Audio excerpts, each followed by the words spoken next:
Si eres una persona altamente sensible, te recomendaría que por favor no sigas adelante con el video. En algunas ocasiones las películas son ficticias, sí, pero ello no quiere decir que se salven algunos hechos reales y lo conviertan en películas. Hope, una película que sacudió Netflix, alzó muchos comentarios negativos y puso en riesgo su realidad y llegó al punto de ser ocultado y borrado de la plataforma. Y es que, ¿cómo pasó una niña muy tierna y feliz de tan solo 8 años que amaba a sus padres a convertirse en un ser humano que vivió la experiencia más traumática que alguien puede vivir, teniendo miedo hasta a su propio padre y al mundo que antes lo llamaba hogar? Todo esto comienza con una familia de 3 personas, padre, madre e hija. Ellos viven su vida plena como cualquier otra familia. Todo ocurre en la ciudad de Hansan. Su hija Nayeon estudia junto al hijo de su jefe del padre y aunque ellos se llevaban bien, los hijos no tanto. Al día siguiente, antes de irse a la escuela, comienza a llover.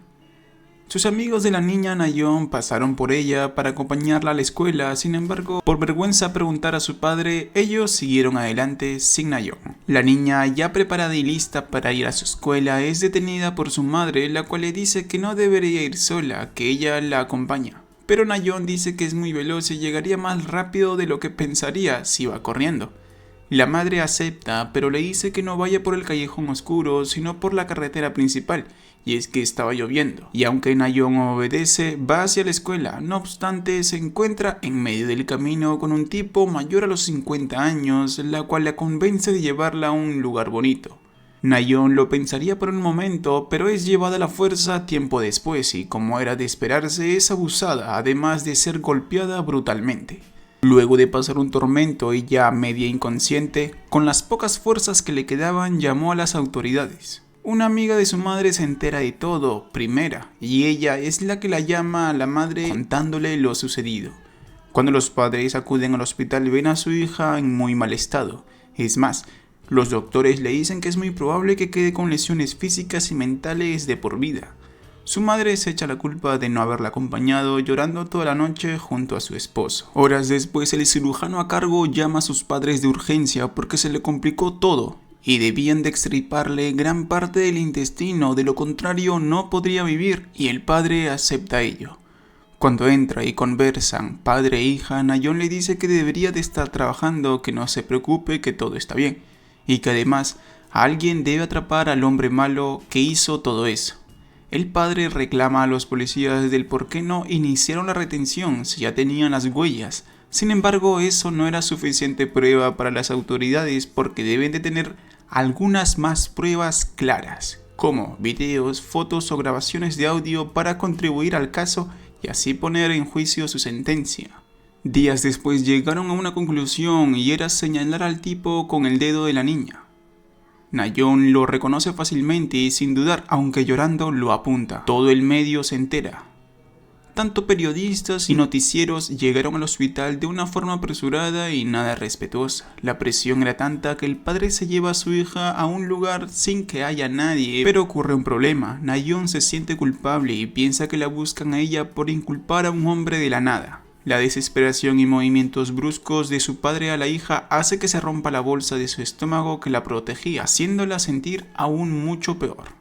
Su madre, que está en primeros meses de embarazo, se siente mal y cae por toda la noticia. El padre ahora no solo se siente mal por su hija, sino también por su esposa, ya que están las dos postradas. Pocas horas después, Nayeon vuelve a ver a su padre. Se siente muy avergonzada porque poco a poco se está dando cuenta de lo que sucede a su alrededor y el abuso que sufrió por un hombre.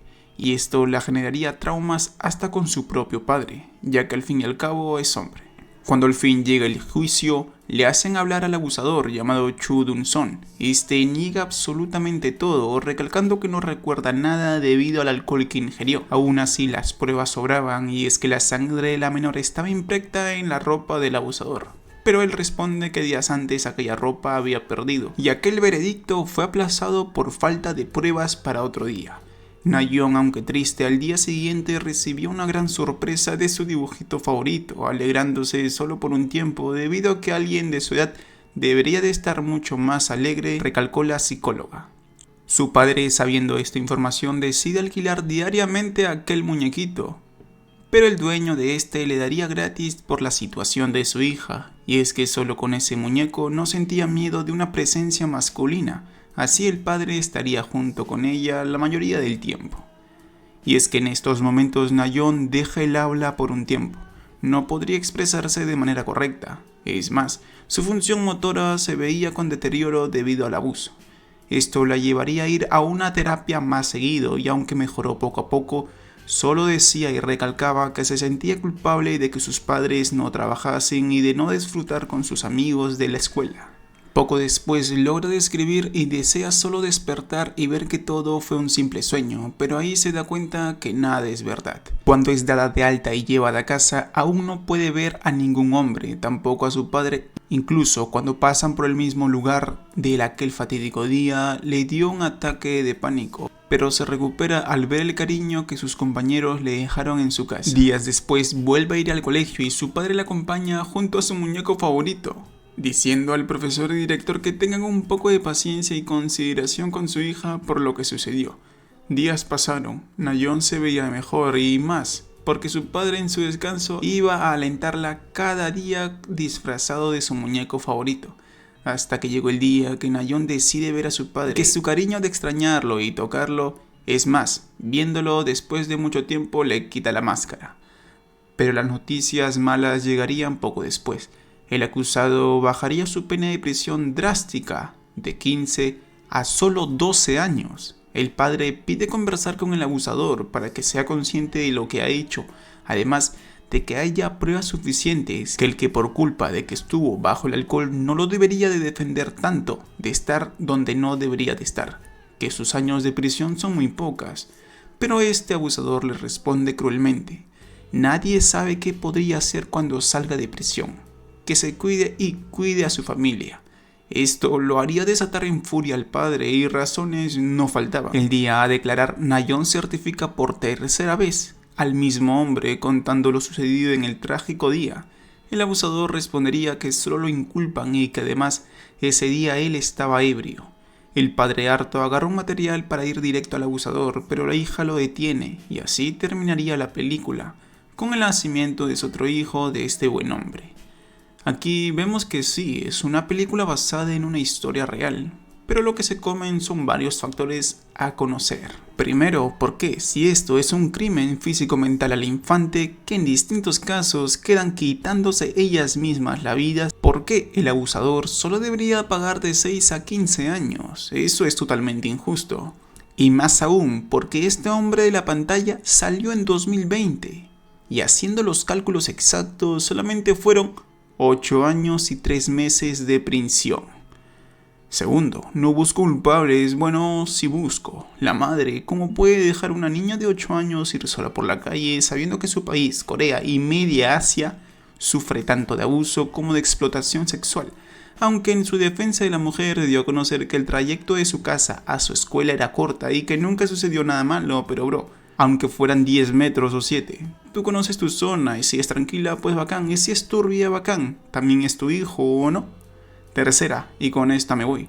¿Cómo es posible que desde ahí su país tuvo una reforma con la ley de abuso y ahora, en este instante, muchos países sigan sin cambiarla? Además, ¿cómo es posible de que cuando el descarado salió de la cárcel, aclaró que ahora la niña es una joven y que ella decide por sí sola? ¿Cómo fue posible que después de esas declaraciones tan abruptas, solo aproximadamente 17 personas fueron a su casa para intentar acabar con su miserable vida, pero fue defendido por los policías más cercanos? En fin, es una locura lo que nos da a aprender que aunque sea la más mínima posibilidad, debemos de tener en mente que los vivos dan más miedo que los muertos y que muchos andan rondando por ahí.